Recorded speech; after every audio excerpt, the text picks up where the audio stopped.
All right, welcome to another episode of Sales Pipeline Radio. I am your host, Matt Hines. So excited to have you all here for another episode. As we record this today, it is now Q4. There's good news and bad news, Sarika. The good news is you're back to zero. The bad news is you're back to zero, and you got to sort of build from here. But we're here to help you. So if you are joining us live on Sales Pipeline Radio today, if you're joining us live on LinkedIn or YouTube, thank you so much for making us part of your workday and your work week. If you've got a comment, if you've got a question for our guest, if you've got a rebuttal, those are all valid. You throw those in and we're going to see those. We can respond to those. We can bring those up on screen and make you part of the show. If you're listening or watching on demand, thank you so much. Over 250,000 people are downloading Sales Pipeline Radio. So excited to have you joining in that group. And every episode, past, present, and future, available at salespipelineradio.com. Really excited to have our guest today, Sarika Garg. She is the GM at HubSpot. And I missed you a couple weeks ago at Inbound, and I feel really bad about that. I wasn't there for the entire conference, but boy, there was a buzz at Moscone Center for a good 3 days. Maybe just as we kick off, just talk a little bit about sort of your reflections on Inbound 25. So, Matt, I am so sorry to have missed you too. Inbound was amazing, and it was amazing for me for two reasons. One is it was my first Inbound. Okay, so I can maybe tell you a little bit about that, and then I'd love to maybe reflect on Inbound as well. So it was my first Inbound because I actually joined HubSpot 9 months ago through the acquisition of my company Cashflow, yep. And so in the last 11 months. All we did was put our heads down and build a product and launch it at Inbound. So Inbound was amazing because we launched a net new product, which is a CPQ product for HubSpot. It was also really special because I think it was really like, HubSpot coming into its own on the AI story, on how AI can actually help businesses and having products to show that, right? So there was a smart CRM, which is sort of like the baseline. There is a data hub, which allows you to bring all your data in because AI only works well when it has context and data. And then all the wonderful agents and the AI-enabled hubs that we have, right? So yeah, it was fabulous. And another thing I like about Inbound is, there's a lot of user conferences that feel like a product showcase. And there was plenty of HubSpot showcased, but I feel like Inbound has always been and continues to be just a great event for marketers, right? Even if you didn't attend the sessions, the networking, the quality of the people there, the learnings that you get in line for lunch, the learnings you get just waiting to get into a packed breakout room. I love that. And so congrats on an amazing show. I want to talk about relationship building and sales relationships in the age of AI. I think we're seeing a lot more AI generated messages. We're seeing a lot more automation. There's pros and cons to that, but I'm curious for you, like, how do you define a real sales relationship in 2025? Like, what are some of the signals and best practices to make sure that as we're selling, we're still bringing the human into it? So I think we're going to see a lot of bad usage of AI, but actually AI can really make things so much better for our relationships. And I love the sort of message that we have as HubSpot, which is it is all about hybrid teams, right? AI is actually your team member that's helping you to become better. And so, whether it's like helping you to go do research on a customer or whether it's to reach out mass, it actually should enable you to then free you up from all the sort of busy work that both marketers and sellers have to do today to actually do meaningful work. That's what really excites me.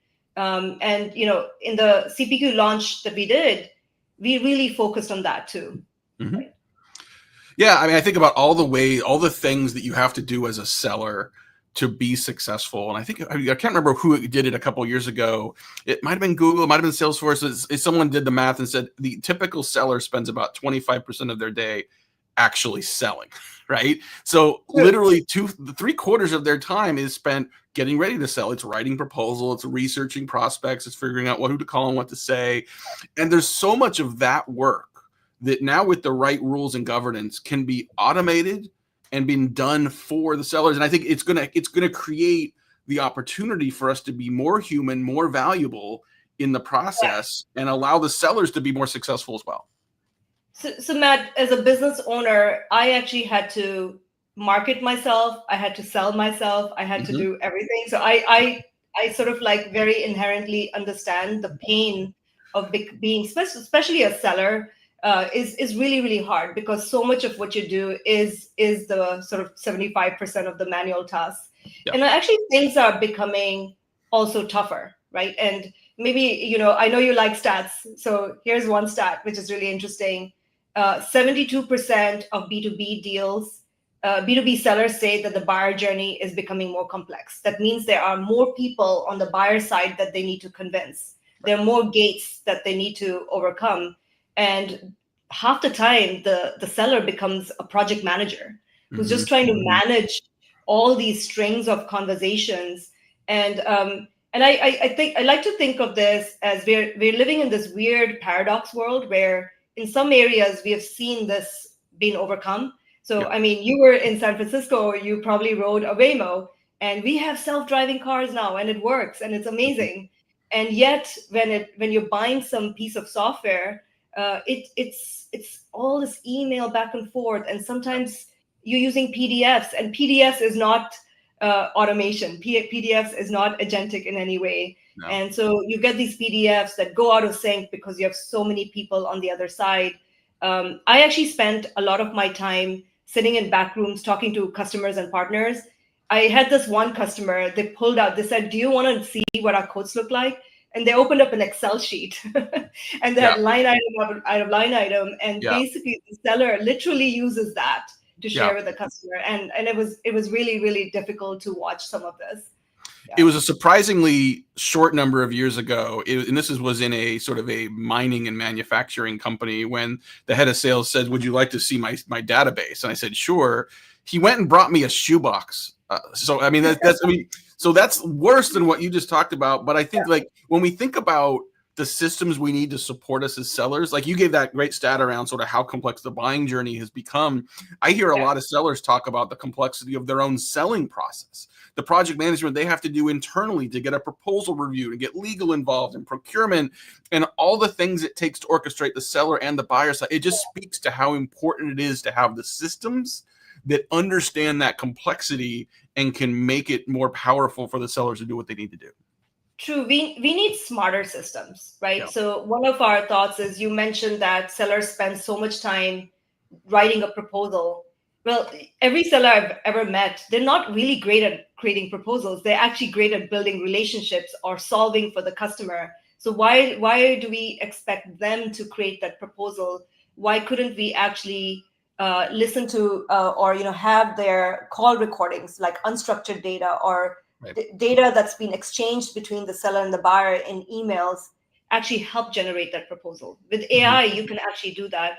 And so that's sort of one of the things that we talked about, is we actually have means now and the technology to shortcut a lot of the work, that the really difficult work that a seller has to do. The second one is approvals, of course, right? Like, how many times have you met a seller who is just actually just chasing internal approvals versus like being able to focus on the buyer and their problem? And I think there are ways that we can actually be much smarter. I think AI can make it much smarter by actually bubbling up insights to do better.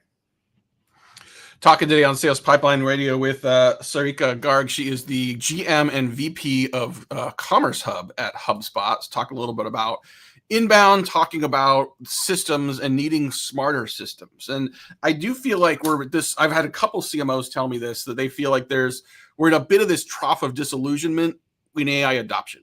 And it's no fault of the tools. It's just the fact that the tools are moving very quickly. We've gone from, well, let's experiment with AIs, to random acts of AI, to some people using it, some people not using it. So there's this gap we really need to help people with, that goes from the opportunity to real, repeatable, sticky use of AI. And this isn't, to me, I think you got to stop thinking about AI as a tool and start thinking about it as infrastructure.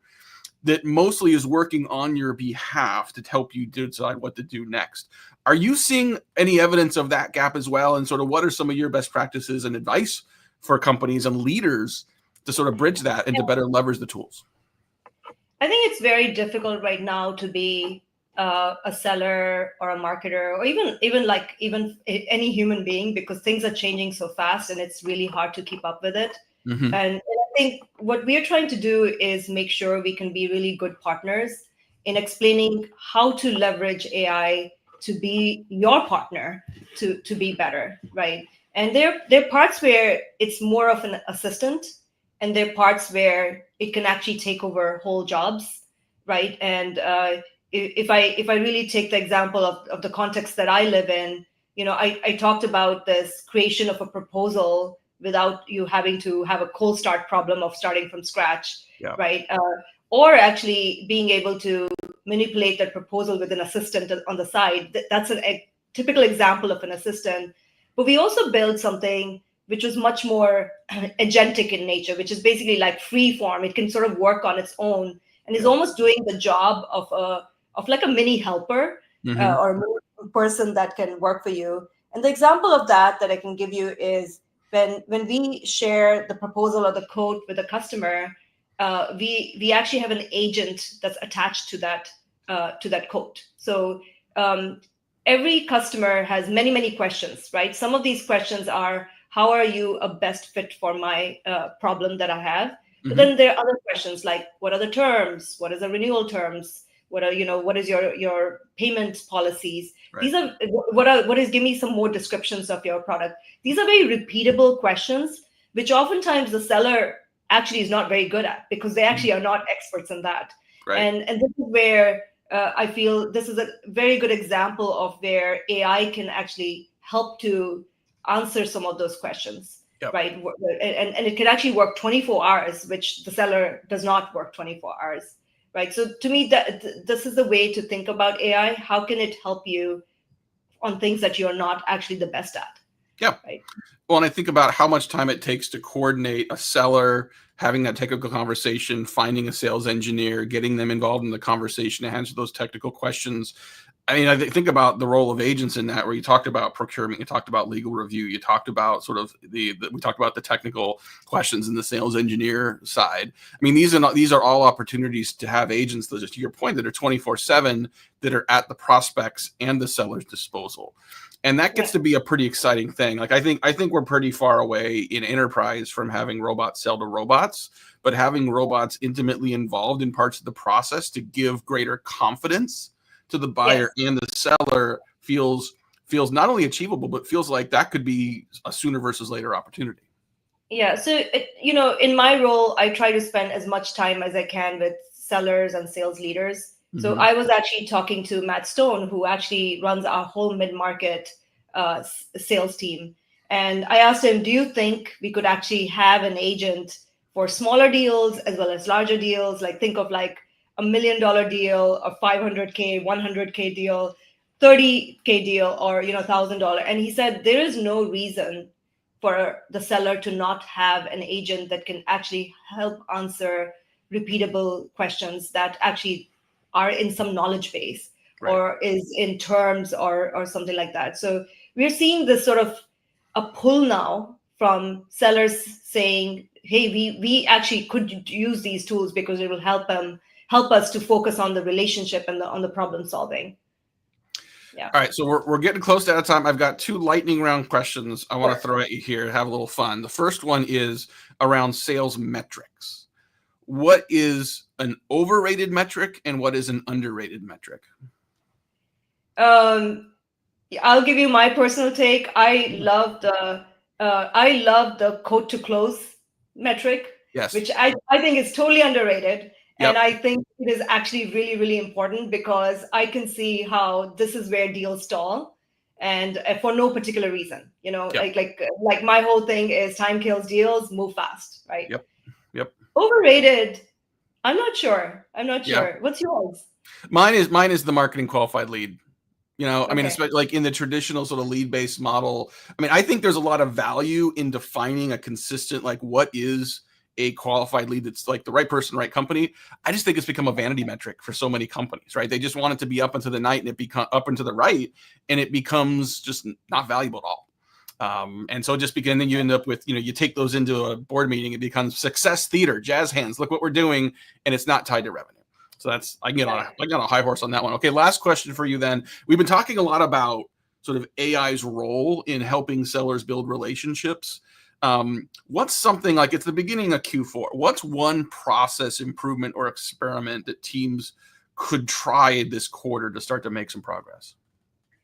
I think, to me, doing something like using AI for customer research. This is such an obvious one for me, and it's such a hard one which takes so much time. Mm-hmm. And AI is so much better at this, right? To me, I would say every seller, go and like try doing that. You can just use deep research initially, right? Like just use deep research, or then use whatever your company is using. But to me, like, I think learning something new comes from experimenting. Absolutely. So go experiment something small, right? Yeah, I completely agree with that. Our team has gone through some sort of AI agent building workshops, and the gal we had to come in and help with that, she started by saying, like, do something for your personal life. Like, do something that you're going to be passionate about outside of work, and it's not going to help you at work right away, but it's gonna break the seal. Right, it's going to let you start to see the art of the possible. Right, so that meal planning tool, or that that gardening guide with whatever it is, you're like, wow, that's amazing. Like, then you start to think about it in this context. Matt, I'm doing a whole house renovation because of ChatGPT. So yes, I love it. Very, very helpful. I love it. Well, I know you're super busy. You got to go. Thank you so much for being part of this, and sharing your insights. And thanks for joining us today. Well, thank you for inviting me. Awesome. And thank you to the HubSpot team, Mackenzie, and everyone on the back end for making all this possible. Appreciate y'all very much. Thanks, everyone, for joining another episode of Sales Pipeline Radio. We'll be back next week with another great guest. Until then, have a great rest of your week. We'll see you soon. Take care.